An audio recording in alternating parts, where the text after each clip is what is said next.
Catholic justification for the transatlantic slave trade.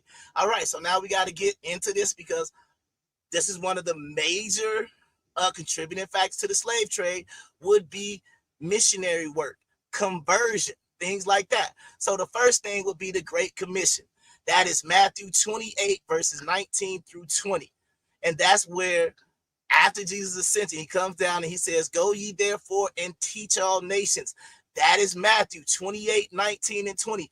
That is what that verse in scripture is talking about. So when it says teach all nations, it also means people who have never heard of Christianity, never heard, because they thought it was a mandate by God for them to convert non-Christians.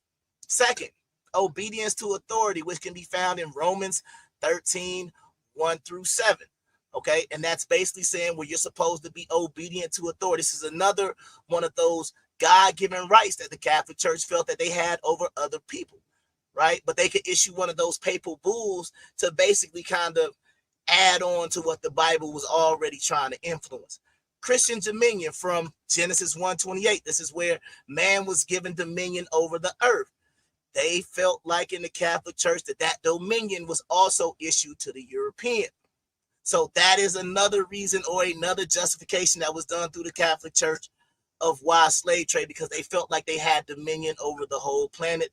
And if you feel like you have dominion and you feel like you know, once you do get them when you can convert them to Christianity, and Jesus himself in Matthew allegedly told them to go ye therefore and teach all nations.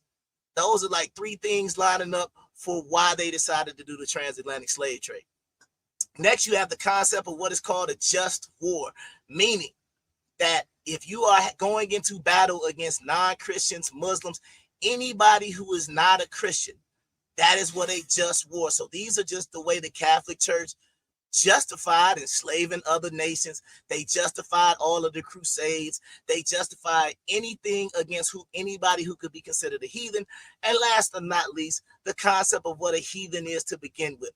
And they were also not like the Bible teaches us, right? The Bible doesn't teach conversion by force, right? But